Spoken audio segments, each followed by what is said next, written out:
인생을 살면서 대부분 스트레스는 인간관계에서 발생합니다. 사람들 사이에서 착하고 순진한 사람으로 인식되면 사람들은 그것을 이용하거나 무시합니다. 또 그렇다고 너무 이기적이고 계산적으로 행동하면 욕을 먹습니다. 그렇다면 인간관계에서 어떤 자세를 가져야 올바른 것일까요? 동양의 고전을 통해 공자의 사상과 그가 인간관계를 어떻게 다루었는지 살펴보겠습니다. 인간관계로 인해 조금이라도 스트레스 받고 있다면 꼭 끝까지 시청해 주시길 바랍니다. 분명 도움이 되실 거라 확신합니다. 시작하기 전에 구독과 좋아요 한 번씩만 꾹 눌러주시면 감사하겠습니다. 옛날의 춘추전국 시대의 일입니다. 공자는 자신의 지식을 확장하고 도덕적인 정치 체제를 실현할 수 있는 군주를 찾기 위해 14년 동안 여러 나라를 방문하는 긴 여행을 떠났습니다. 그의 여행은 많은 어려움을 동반했으며 그와 그의 제자들은 여행 중 식량이 바닥나는 등 여러 가지 고난을 겪었습니다. 어느 날 그들은 피곤함을 달래기 위해 숲에서 잠시 쉬고 있었습니다. 그러던 중 공자의 제자인 아내가 쌀 주머니를 열어보니 쌀이 모두 떨어진 것을 발견했습니다. 식량이 바닥나자 공자와 제자들은 산에서 나물과 채소를 캐어 먹었습니다.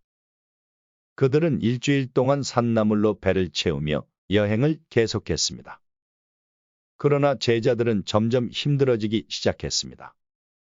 그런데도 공자와 아내는 힘든 상황을 견디며 여행을 이어갔습니다.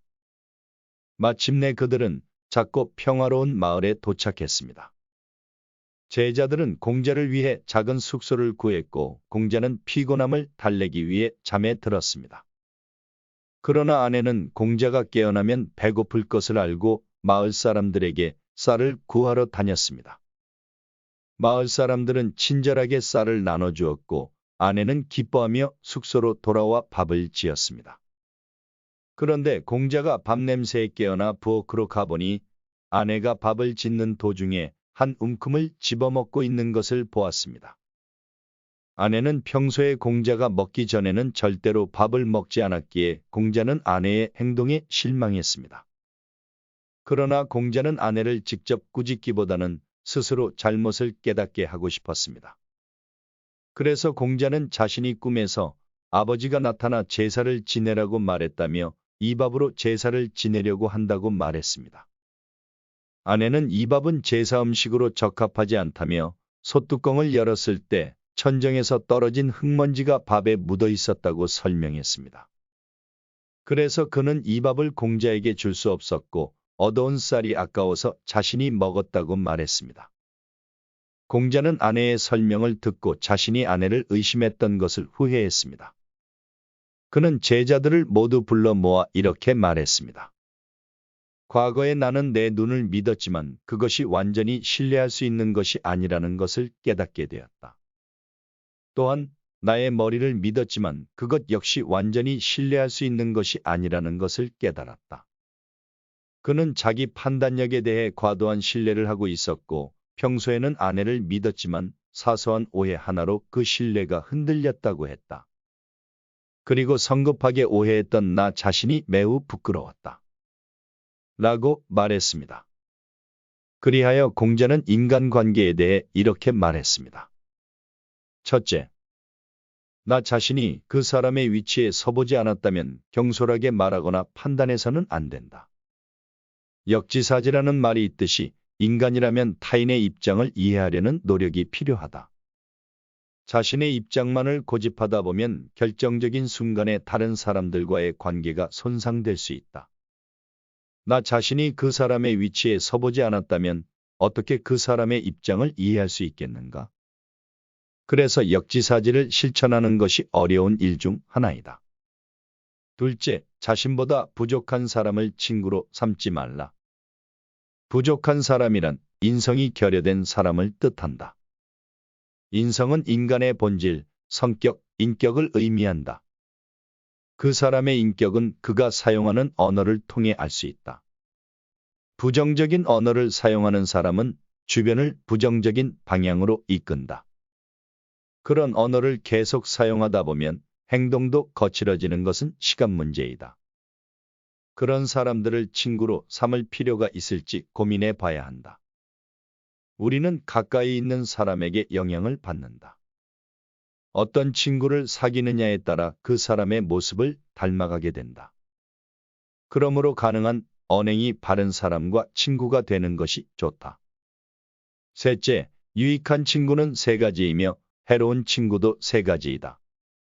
정직한 사람, 성실한 사람, 그리고 지식이 풍부한 사람과 친구하면 이로울 것이다. 반면에 편협한 사람, 불안정한 사람, 그리고 말만 잘하는 사람과 친구하면 해로울 것이다. 정직하고 신뢰할 수 있는 사람, 그리고 지식이 많은 사람은 모든 면에서 유익한 친구로 볼 수 있다. 반대로 상황에 따라 변하는 사람, 이익을 취하기 위해 말을 잘하는 사람은 나에게 해로울 뿐이다. 만약 친구 중에 입에 발린 소리만 하는 사람이 있다면 그는 나에게 전혀 이로운 것이 없는 친구이니 멀리하는 것이 좋다. 친구가 많다고 자랑할 필요도 없고 친구가 없다고 우울해할 필요도 없다. 모든 친구가 진정한 친구는 아니며 나를 해치는 친구가 주변에 많다면 그들이 내 삶을 파괴하게 될 것이라는 사실을 명심해야 한다. 넷째, 자신을 존경하면 다른 사람도 당신을 존경할 것이다. 만약 나 자신을 존경할 만한 가치가 없다고 생각한다면 다른 사람이 나를 존중한다는 착각을 가지지 않는 것이 좋다. 사람은 모두 한 가지 이상의 능력을 갖추고 있으며 그것은 존중받을 만한 가치이다. 따라서 나를 먼저 존중하면 다른 사람들도 나를 존중하고 존경하게 될 것이다. 다른 사람이 아니라 나 자신이 먼저 나를 지키고 존중해야 한다. 나는 소중한 존재이다. 다섯째, 사람을 대할 때는 그들을 귀한 손님처럼 대하고 사람들을 이끌 때는 중요한 제사를 진행하는 것처럼 해야 한다. 그리고 나 자신이 원하지 않는 일을 다른 사람에게 강요해서는 안 된다. 나 자신이 소중하다면 다른 사람들도 소중한 존재이다. 어린이에게 어떻게 대하는지를 보면 그 사람의 인격을 알 수 있다. 내가 다른 사람에게 무례하게 대하면 언젠가 나도 같은 대우를 받게 될 것이다. 사람들을 대할 때는 나 자신을 대하는 것처럼 해야 하며 겸손하게 행동해야 한다. 내가 원하지 않는 일을 다른 사람에게 강요해서는 안 된다. 여섯 번째, 다른 사람의 비판에 대해 너무 신경 쓰지 않아도 좋다. 비판하는 것을 좋아하는 사람들은 어디에나 있다. 그들이 당신을 비판할 때 너무 심하게 마음에 담아두면 그것은 당신에게만 피로가 될 뿐이다. 부정적인 사람들의 시각에는 부정적인 것만 보이는 법이다. 그들이 하는 모든 말에 귀를 기울일 필요는 없다. 그것은 그들의 문제이지 당신의 문제가 아니기 때문이다. 그러니 그런 사람들로부터 자유롭게 생각하고 모든 문제를 당신의 문제로 생각하지 않는 것이 중요하다.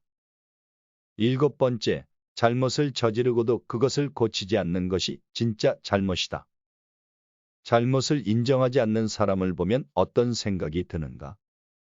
그 사람이 자기 잘못을 인정하지 않고 고치려 하지 않는다면 주변 사람들은 그 사람을 어떻게 볼까? 잘못된 것을 잘못되었다고 인정하는 것이 중요하다. 그렇지 않은 사람과는 계속해서 관계를 맺고 싶어 하는 사람이 있을까? 잘못을 인정하고 그것을 조금씩 고쳐나가는 것이 인간관계에서는 지혜로운 행동이다. 한번 제자 중 한 명이 화를 내며 스승인 공자의 말에 잘못이 있다고 지적했다. 그때 공자는 바로 자기 잘못을 인정했다. 공자는 잘못을 저지르고도 그것을 고치지 않는 것이야말로 진짜 잘못이라고 말했다. 잘못을 인정하고 고치는 것에 주저하고 있다면 오늘부터는 다르게 생각해보라. 그 잘못을 방치하면 이후의 일이 커져서는 제어할 수 없게 될 것이다. 그러니 바로 인정하고 고쳐보라. 여덟 번째, 가까운 사람들을 소중히 여겨라. 우리는 때때로 가장 가까이 있는 사람들의 중요성을 잊고 그들을 대하듯이 하지 않을 때가 있다. 반면에 멀리 있는 사람들 또는 다시 만날 일이 없는 사람들에게 친절을 베푸는 것은 잘못된 행동이다. 가까이 있는 사람들이 언제든지 당신 곁을 떠날 수 있다는 것을 잊지 말아야 한다. 그들이 곁에 있을 때 그들을 소중히 대해야 한다. 나중에 후회하면 소용없다. 당신의 주변에 가까이 있는 사람들이 누구인지 한번 생각해 보라. 그들에게 잘하지 못하는 사람이 멀리 있는 사람에게 잘한다면 그것은 가식일 뿐이다. 당신의 부모, 가족, 자녀, 친구들에게 소중히 대하고 잘하는 사람이 진정한 배려심을 가진 사람이다. 9번째, 자신에게는 엄격하고 다른 사람에게는 관대하게 대하라. 공자는 군주가 백성을 다스릴 때는 관대해야 하고 자신을 다스릴 때는 엄격해야 한다고 말했다. 대인춘풍, 직이추상으로 다른 사람을 대할 때는 봄바람처럼 부드럽게, 자신을 지킬 때는 가을 서리처럼 엄격하게 하라고 말했다. 자신에게는 관대하고 다른 사람에게는 엄격한 이중잣대를 가지고 있다면 그것은 내로남불이다. 내로남불의 길을 계속 걸어가면 당신은 불행해질 수밖에 없다. 항상 남을 탓하고 자신은 잘못이 없다고 생각하기 때문에 성장하지 못하고 주변 사람들도 떠나게 될 것이다. 10번째, 모든 사람이 그를 좋아하더라도 반드시 살피고 모든 사람이 그를 미워하더라도 반드시 살펴야 한다. 사람의 마음을 예측하기는 매우 어렵다. 어떤 사람과 결혼할 계획이라면 사계절을 함께 보내보고 결정하라. 그것은 그 사람이 어떤 사람인지 살펴보기 위한 것이다. 어떤 문제도 없이 편안하다면 그 사람이 어떤 사람인지 알기는 쉽지 않다. 그러나 어려운 상황을 마주하게 되면 그 사람이 어떤 사람인지 바로 알 수 있다. 사람의 겉모습과 속모습은 종종 다르다. 군자는 사람을 선택할 때 가까이 두고 살펴보고 술에 취하게 해서 절도를 보고 급한 약속을 하여 신용을 보고 재물을 맡겨 어지를 보라고 한다. 대충 보지 말고 꼼꼼히 살펴보라. 당신이 알고 있는 것과 전혀 다른 사람일 수도 있다. 인간관계에 대한 공자의 말씀을 짧게 요약해 보자면, 첫째, 역지사지를 실천하라. 자신이 그 사람의 위치에 서보지 않았다면 경솔하게 판단해서는 안 된다. 둘째, 인성이 결여된 사람을 친구로 삼지 말라. 언행이 바른 사람과 친구가 되는 것이 좋다.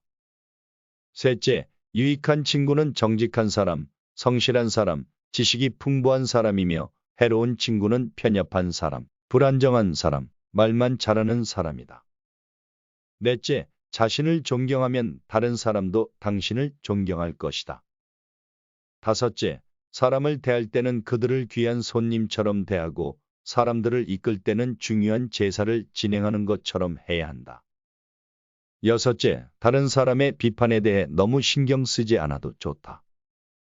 일곱째, 잘못을 저지르고도 그것을 고치지 않는 것이 진짜 잘못이다. 여덟째, 가까운 사람들을 소중히 여겨라. 아홉째, 자신에게는 엄격하고 다른 사람에게는 관대하게 대하라. 10번째, 사람을 볼 땐 오래 보고 겉모습만 보고 쉽게 판단하지 말라 라고 합니다. 그의 이러한 사상은 춘추시대 당시 전쟁과 배신으로 혼란스러웠던 사회를 안정시키려는 그의 노력에서 비롯되었습니다. 현 시대에서 성인군자가 아니고서야 이 10가지를 모두 지키는 것은 쉬운 일이 아닙니다. 그러니 우리는 공자의 말씀에서 얻어갈 수 있는 부분만 얻어가고 이 모든 것을 다 지키려고 할 필요는 없습니다. 오히려 더 스트레스 받을 수 있으니 지금 상황에 필요한 조언만 받아들이면 되겠습니다. 앞으로도 당신과 동행하며 지혜로운 현인들의 명언을 가지고 풍요로운 인생을 만들어 드리겠습니다. 긴 영상 끝까지 시청해 주셔서 감사합니다.